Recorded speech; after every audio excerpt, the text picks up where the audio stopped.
Welcome to the Diversity Pivot Podcast. I'm your host, Julie Kratz. I am thrilled you are here with us today. Our purpose is to share stories, ideas, and tools to help you on your diversity, equity, and inclusion journey. Let's meet this week's guest.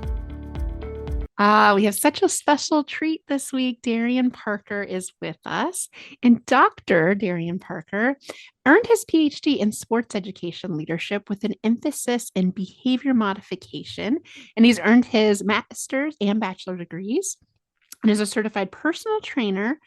And during his career, he has served several roles in the fitness and wellness industry and worked extensively in both the academic and private club sector. He's also been a director of education in the collegiate environment. And currently, Dr. Parker is the co-owner of Epic Leisure Management, the owner of Parker Personal Training, and co-founder of the podcast, which we met on, and guest connection platform, F.EM. Dr. Parker is a featured writer and presenter for the National Fitness Organizations and also the host of Dr. D's Social Network, a podcast devoted to genuine and open conversations with people all over the world.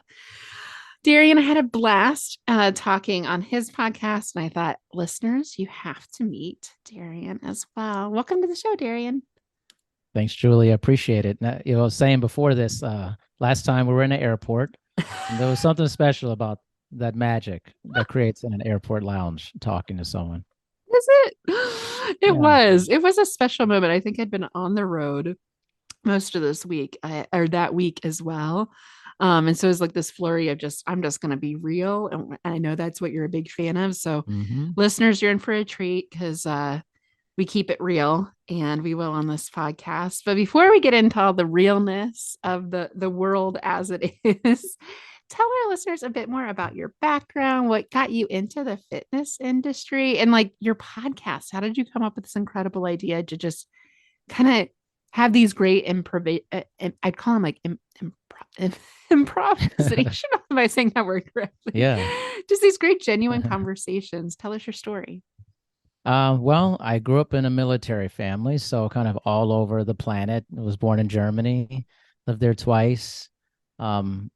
So it was a really great time growing up. I have a lot of fond memories of growing up in all these different places, different cultures, learning how other people live. So I think that really formed me early on in my life, just seeing a lot of people who didn't look like me, who didn't speak the language I spoke, and having to assimilate to these different environments, both domestically and abroad with that. And then fitness has just always been a part of my life. My parents were always very active growing up in physical activity and exercise. And it just felt like a natural thing for me. So I always kind of knew what I wanted to do. It was never like a guess. It was just always leading towards this. Yeah. People say that a lot on the podcast. Like it was always in me. And just like maybe didn't see it at the time. But now that I look back, all these different experiences, especially in the military. Oh my gosh, the amount of countries and different types of humans you got to interact with. Yeah. So it was just, it was an awesome time. And I think it just always put like the travel bug in me, and in living in different places. I was just telling you, I'm moving and stuff. So it's just, it can be stressful, but it's also just the adventure of life. I think I'm always seeking. I like having a home base, but I also enjoy like just doing something different. And I think my podcast grew from that too, is I enjoy connecting with people.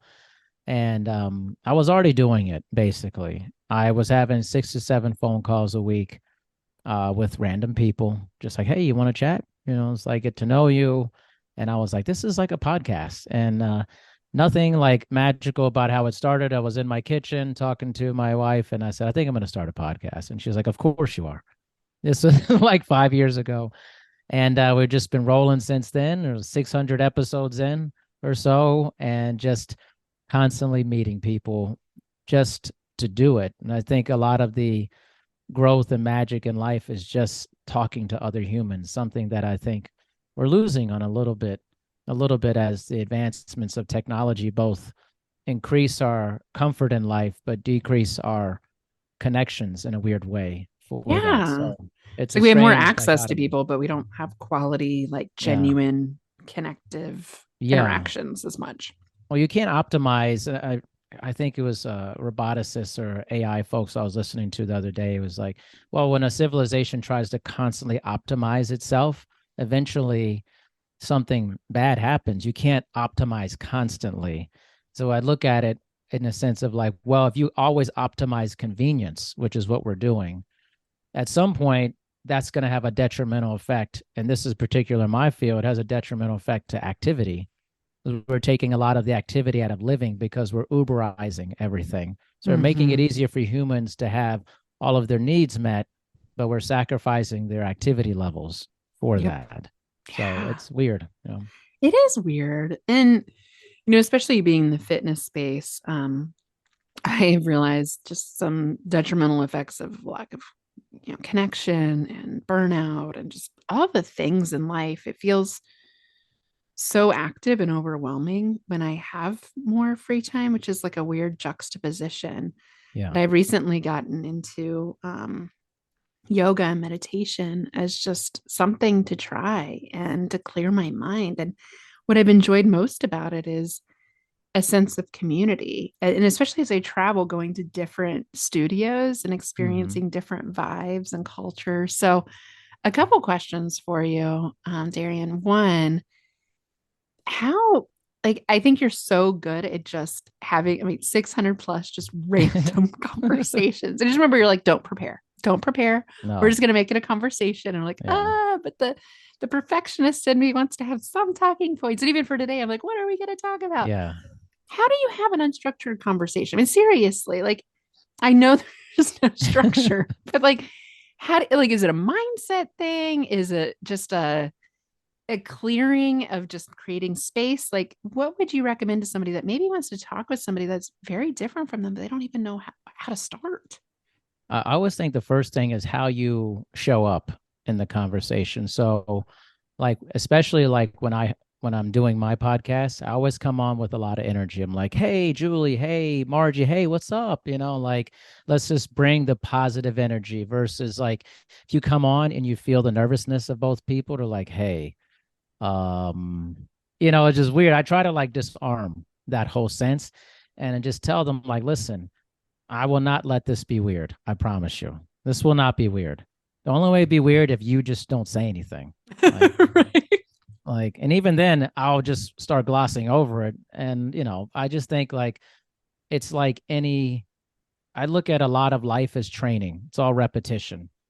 And even the awkwardness and the silence and oh, I forgot what I was saying, those are good things. We tend to look at those as negative things, like, well, oh, if it comes out and does we don't have all this chemistry. I'm like, that's okay. Like, you can't expect this 100% chemistry with everyone. So just let life be what it's going to be in this collision that we have together, and not over edit that. Just be like, that's how it is. Sometimes you meet with someone, Julie, and you're like, that was nice, but you're never going to speak to them again. And sometimes you meet with someone, you're like, oh, I want to do a show with you. Like, it is a huge range in between that. And I think you just got to allow it to be awkward, amazing, and everything in between. Mm. Yeah, you raise a good point. I mean, that first impression, especially on Zoom now, it's like when your video Yeah. pops on, when your audio connects. And Yeah. I was having some technical issues on a call today. And then, yeah, we both kind of got nervous and it was Yeah. awkward. And it's like, where did this come from? But it was kind of that first few seconds didn't go the way we wanted. I mean, we found Yeah. our jam in the conversation. But I think how you show up, I mean, you bring a great point of like really showing genuine interest in the other Yeah. person too. I think you do a really good job of just being genuinely curious Thank about you. somebody else. Thank you. I do that with my clients too. When we show up for their live virtual session, I always go, for instance, I go, Christine, you're here. You made Yeah. it. Oh my gosh, you showed up. And it's like this goes on for decades, years. And they're You like, showed yes, up. Darian, you showed. I was like, you literally did 80% of the work already. You made it. I'm so pumped you're here right now. Yeah. Like, just because what's the opposite? Do you want the opposite? Hey, well, here's what we're gonna do today. So, Yeah. who wants that? Like, you Yeah. want the person you're with to feel excited about being with you. Mm-hmm. And Mm-hmm. that's if you can do that from the beginning, all of a sudden it changes the air in the room. Yeah, it's funny. You're reminding me again of a recent experience in a yoga studio. Not to sound like I've just been spending some time on the mat trying to get to Yeah. know myself again. But I walked in, I had been away for a while, and she's like, "It is so good to see you." And I remember thinking, like, I just showed up, right? Like I'm Yeah. here and I've actually paid to be here. So Yeah. the bar can't be that low. But the genuine interest that she had, and you're here. I'm so glad to see you. I'm so glad to be with you. Yeah. I'm so glad to spend time with you. I think there's a lot of that's been lost in this flurry of activity where we're back to back. I mean, I started this podcast like, hey, I got to finish my lunch. It's like, that's not the best way to form genuine connection with somebody, myself included. I don't always get this right. Um, you mentioned you do that with your clients too. I'm kind of Yeah. curious in the work you do.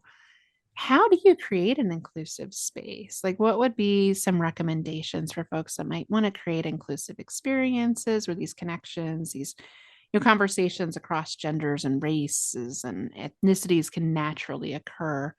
What might be your recommendation to creating community or safe spaces where people can really be real? I actually just think it starts with you. This is a continuation of what I just said. I feel like is how you show up and then being good at listening to people, because especially in what I do, um, I am in a similar industry as a lot of service providers where the client tells you a lot of things that they wouldn't tell other people.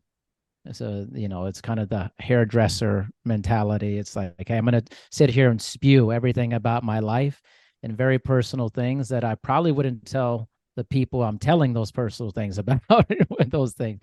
They feel like, so what part of that is just being a good listener and then being energetic and then not having judgment about what they're telling you. A lot of people tell me a lot of very personal things, and I just try to validate what they're telling me. That must make you feel that must be a difficult situation for you. Oh man, that doesn't feel good. I know that doesn't feel good when you go through that. Just validating them first. But I'm not always good at that. It happened, so I was in and out, but I try to do my best with that. And then not offer a solution unless they ask me for one. I don't think it's my job to fix their life, but if they want me to have some ideas, I will have ideas if they ask me. It's kind of like there was someone give you advice and you never asked for it. Like It it's does like, well, not I feel didn't good. ask for that. It doesn't feel good, right? No, So it's try not to provide condescending that. and judgmental. And like Yeah. it feels good for them, but it doesn't feel good for the receiver.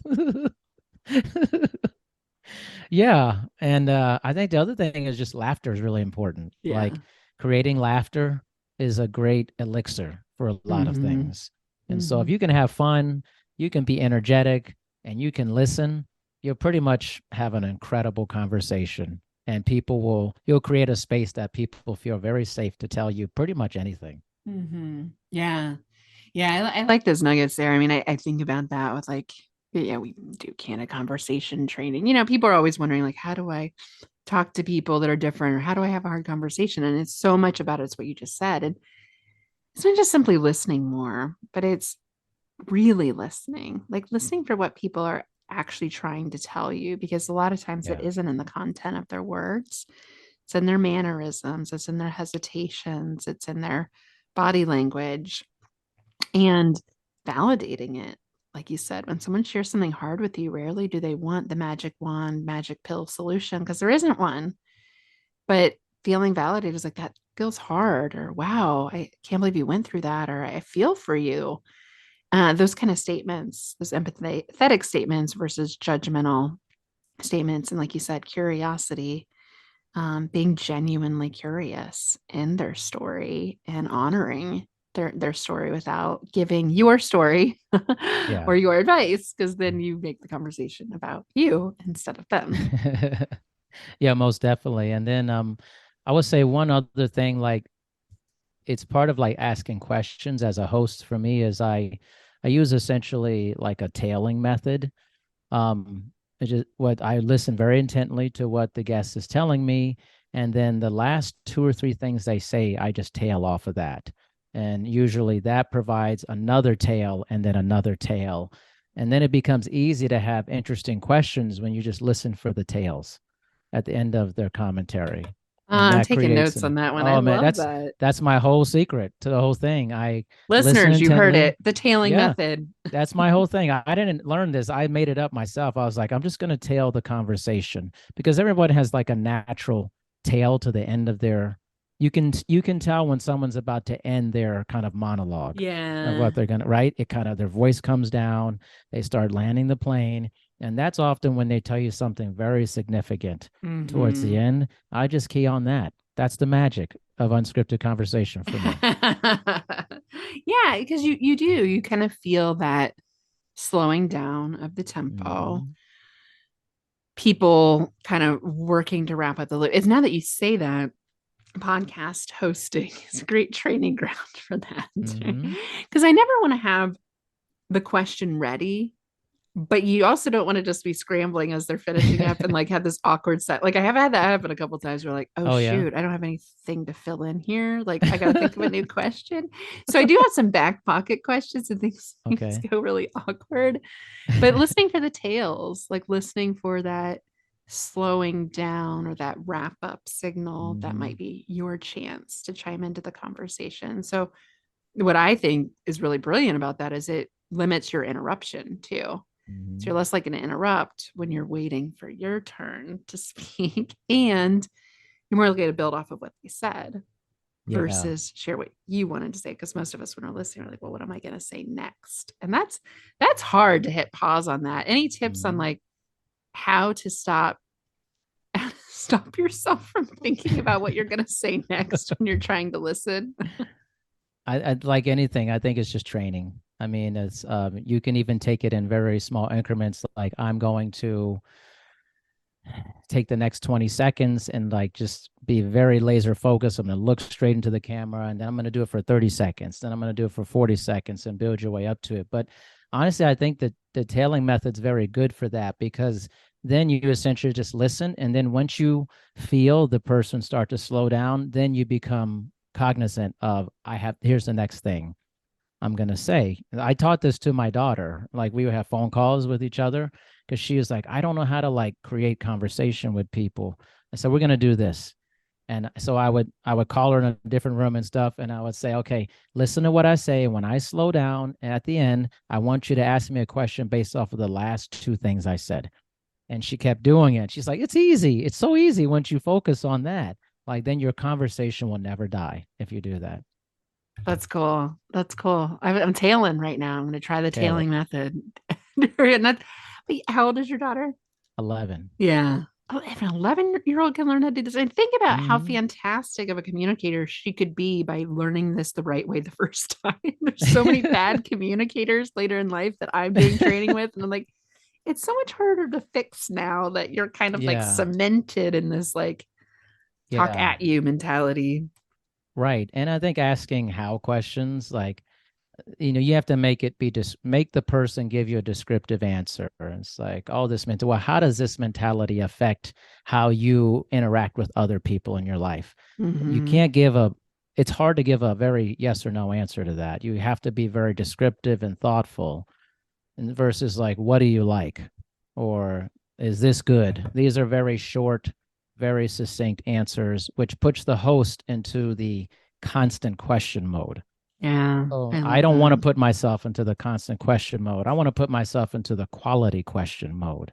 So Hmm. when my opening comes, when I start tailing, all of a sudden I have this very profound question, which I've never thought of before. But once I engage in that, I can come up with something very quality and then let them go for a Yeah. while after that. Yeah.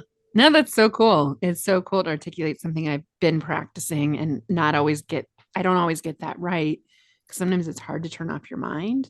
But Mhm. those how questions, I think if you start your question with those words, they tend to be more Yeah. expansive versus a lot of us do default to those close-ended, like do, could, should, would Yeah. questions that just they kind of put someone in a box, especially the should question. It's like, shouldn't Yeah. you do this? Have you ever thought about doing this? It's like you're just trying to give me advice in the form of a question. Like that's again back to your rules, well, not your rules, but your Yeah. your tips. Like that just doesn't work because you're making the conversation back about you and what you think. Um, So cool. So cool. These are great tips for how to have a more inclusive conversation. Darian, also just kind of building off of that, what else? Like who maybe for our listeners, are there people that do a good job of this that you can follow other than listening to your fantastic podcast, of course? But when you think about good conversationalists, I mean, seriously, are there people? Because I think as humans, you have to see this mirror modeled for you to mirror it too. You have to have some exposure, like you said with your daughter. Are there people that do this well that you've seen do this well?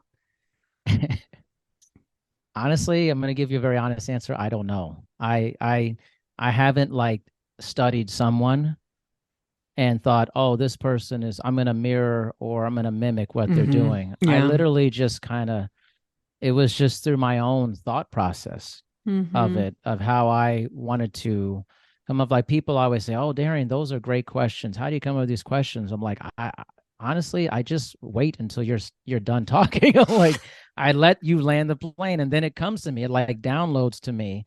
It's kind of like if someone asked me, as a trainer, who do you like? Is there someone you're mimicking? Right. No. I Gotta be think I've just you. done it so long. It's like automatic for me. So I don't know how I would like tell someone that. I think it's just repetition. In Hmm. the beginning, I think doing like anything I've done, it's a little awkward. I'm trying to gain my bearings. But I also kind of don't want to mimic someone else either. Gotta be you. Yeah. And so, I mean, I've watched plenty of people interview people. I really don't think about what they do. I only think about what I do with Yeah. that. Maybe that sounds selfish, but I just keep it to myself and I go, okay, listen and tail. Yeah. Listen, tail, be energetic, have a good time. That's it. Yeah. Keep it simple. Yeah. Yeah. No, no, that's great to know. I mean, and the reason I asked that is like I need some doses of this as inspiration myself. So it's kind of a selfish question. But yeah, where my mind went was like Oprah was like the first person I thought of. Yeah. That's like a fantastic reflective interviewer. Um, but as a society, sometimes I don't think we value, especially in American culture, all too often we value the message of somebody that's, anymore. I mean, the enraged message, the angry, Yeah. violent rhetoric that gets our news Yeah. attention. And it's like, why aren't we amplifying more of these voices that have something interesting and positive to say?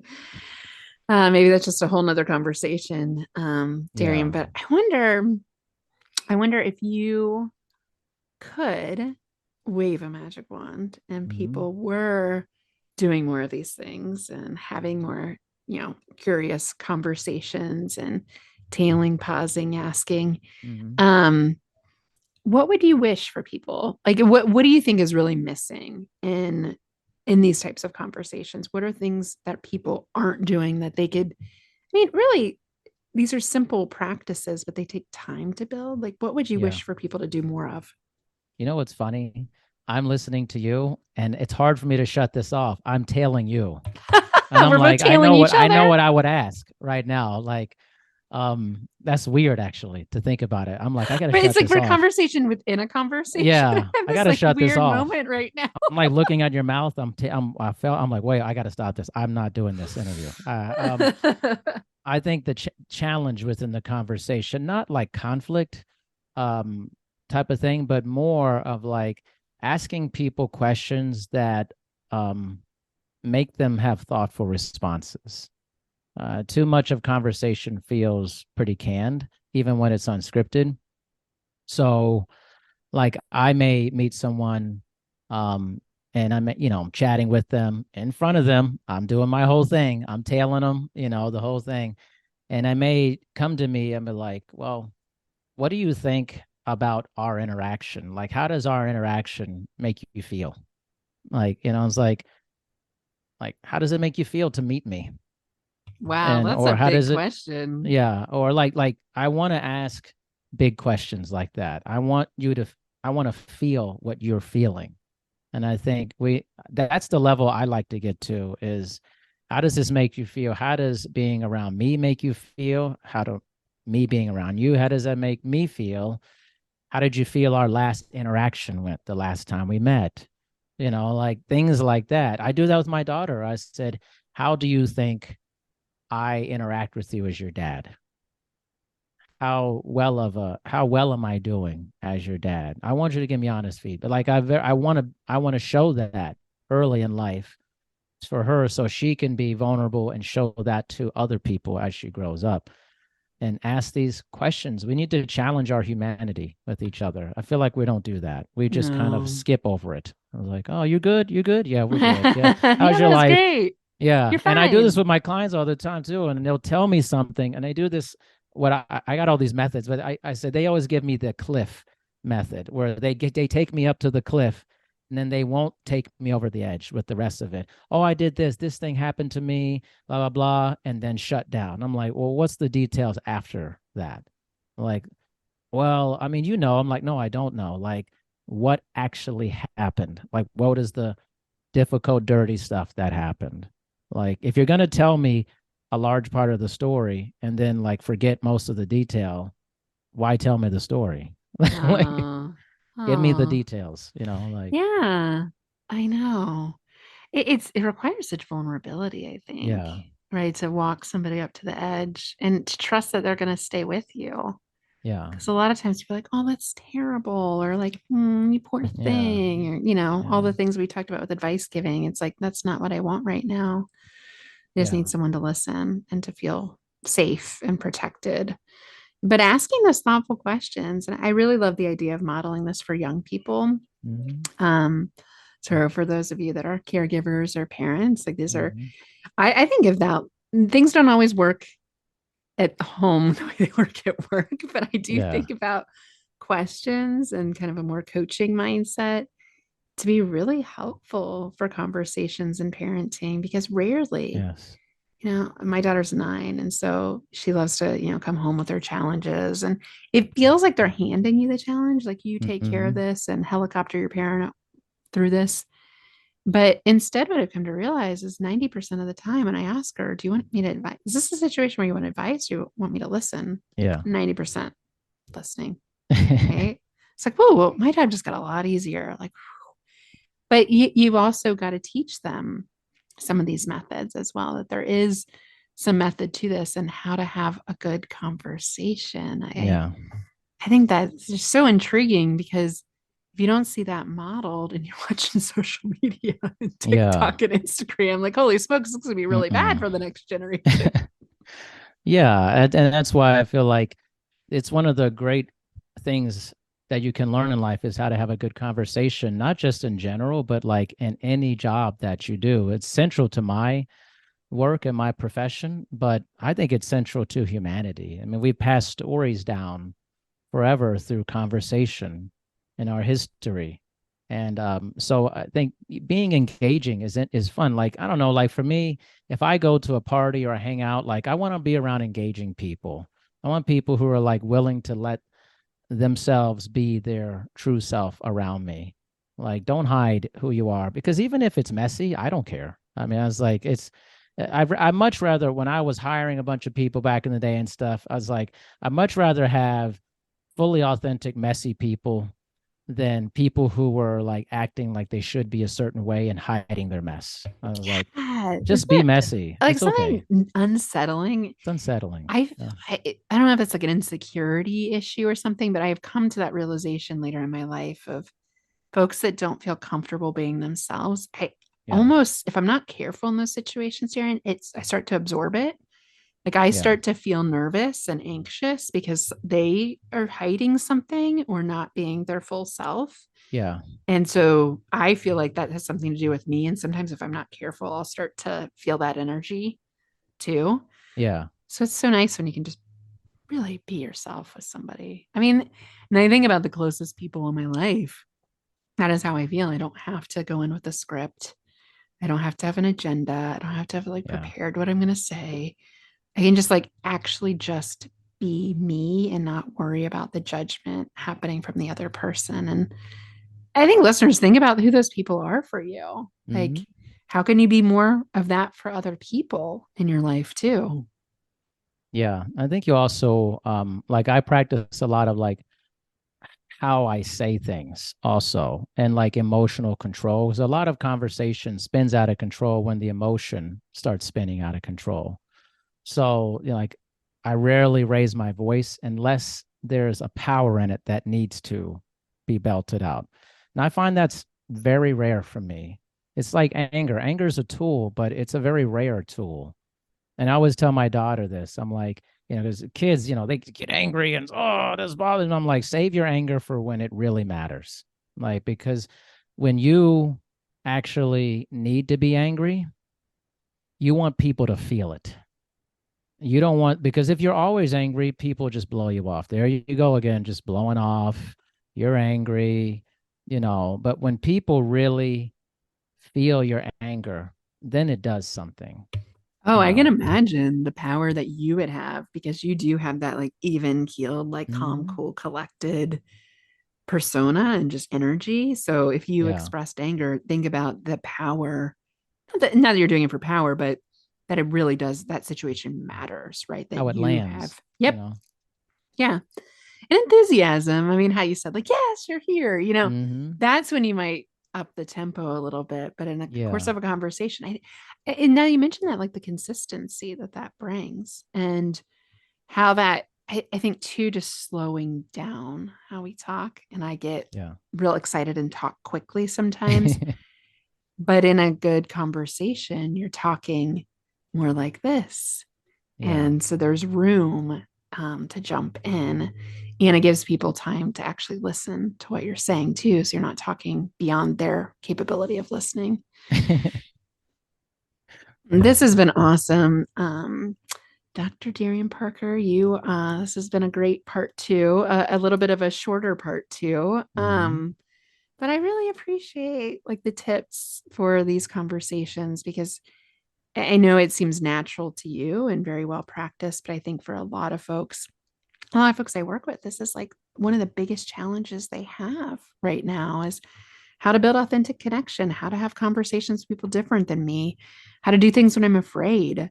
So I think you've given us a lot of practical methods, and the tailing method is that might go on my whiteboard. It might go up there. It's good, right? I'm It's telling good you. stuff. And saving your anger for when it matters. I wrote down that quote too. Yeah, save it for when it matters. I feel like I say that all the time, my daughter, because she gets all worked up. I'm just like, and gave her examples like, when is it like really important to be Mhm. angry and list certain situations that your anger really is warranted. Yeah. It's not a bad emotion. It's just it's not good when it's like your only emotion. It's like Right. There are more tools in the toolkit. There are more right. emotions than that happy, sad, mad. Like that's what most people know. Yeah. Yeah. And so it's just I think a lot of it again it's just I try to apply these same methods. It's all training. You got to be willing to show up and then put in the repetitions on a regular basis. And then also think one last thing. I know you got to run here. It's just that never like taking at face value that this person will be difficult to talk to or this person will be hard. I never listen to that. I go, well, I don't know how you interacted with that person, or maybe you created defense with your offense with that. But if I talk to them, I may have a very different conversation. So I don't let other people's versions of conversations with someone influence my own conversation. If someone has like a difficult neighbor, I don't go, oh, yeah, I'm going to stay away from them. I go, no, let me see how I interact with them. And often what happens is I end up having a very positive connection with that difficult neighbor, whereas other people don't. So it's all about how the conversation. Yeah, I disarm people first, care about them, and let them know it's safe to be themselves around me. And then usually the conflict goes away. But even though if you come up to me and I move somewhere and say, oh, these people, I don't really like them, they're like, okay, I'm not going to listen to that. Like, I haven't had my own lived experience with these folks. I need to know that myself. So, not taking a conversation from someone else's point of view and then making it all of a sudden you're coming in loaded for bear for that. Each episode I do is lives on its own. I have no clue. That's why I don't want to know a lot about the people. I want to make my own ideas about the conversation without knowing a lot. Prejudgment is so common. Yeah. That's a good one to watch out for too. Don't prejudge, don't anticipate, and yeah, especially in times of conflict. Like Mhm. don't you don't know what they're going to say. Be curious. Look at it as clues instead of Mhm. um, having pre information. Good. Well, Darian, thank you so much for spending time with us. Really enjoyed the conversation. Great methods for our listeners to keep in mind, and the stories. I mean, your stories are just so impactful. Tell our listeners, where can they follow your work, subscribe to your podcast, of course. Yeah, the best way is to go to my website, drdarianparker.com, spell doctor all the way out, and then darianparker.com. And my podcast is on there and all major platforms, and all of my fitness-based stuff's on there, and my poetry and all the other stuff I'm into for that. So that's the easiest way. Yeah, it's awesome. Yeah, there's some really good stuff here, listeners. Really good content that we'll link to in the show notes. So appreciate your voice in the world, Darian. Thanks so much for spending the time with us. Thanks, Julie. Thank you for listening to this week's episode. If you liked what you heard, consider hiring Julie and the Next Pivot Point team to come speak at your organization's next event. We speak on a range of topics, from active allyship to inclusive leadership to how to create a culture where everyone feels seen, heard, and feels a sense of belonging. Thank you for being on this journey with us. Go to nextpivotpoint.com to learn more.